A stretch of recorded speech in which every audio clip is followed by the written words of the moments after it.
বাবা দেরি হয়ে যাচ্ছে, তাতে খুলতে হবে। কি আসছে আমার সোনার মুকুট ভেঙে যাবে। তুমি কি করছো এটা?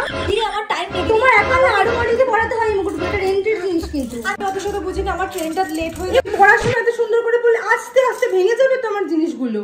লাগছে তো আমার গলায়। আরে হাতটা খুলবো তো, তোমার এত বড় চুল, তাহলে আমার তো হাতটা খুলবো না নাকি? তাহলে তুমি এইভাবে ব্যবহার করবে? আমার চুলটা কি চুল না? পারছি না, তুমি সোনার দিকে এটা ফলস চুল নাকি? এটা তো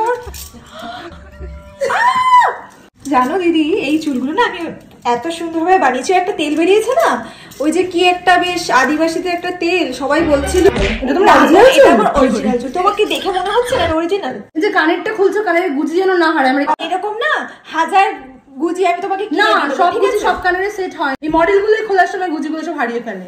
নাও ধরো তোমার কানে। আরে কি আস্তে আস্তে আস্তে সাইডে ফুটো হয়ে যাবে তো, ডিজাইনার ব্লাউজটাও তো ফুটো হয়ে যাবে। পরার সময় তো খুব সুন্দর করে পরিপাটি করে পরানো হয়, খোলার সময় এত তাড়াহুড়ো কিসের? তুমি তো শুধু তোমার ড্রেসটার কথা ভাবছো, আমার তো স্কিনটা ফুটো হতো নাকি? অনেক দামি, 5,000 টাকা দামি ডিজাইনার ব্লাউজ, ঠিক আছে? শাড়িটা 10,000 টাকা। তোমার শাড়ির থেকে না আমার স্কিনটা বেশি দামি, ঠিক আছে? এই শাড়িটা দেখেই কিন্তু মেকআপ আর্টিস্ট টাকা দেবে আমাকে, ঠিক আছে? সাবধানে ভুলে নাও তুমি, নাহলে এই শেপটি কিন্তু তোমার গায়ে একদম পুরো ফুটিয়ে দেবো। কি বাজে মহিলা এটা। এ কি, এটা নাকি তোমার অরিজিনাল চুল?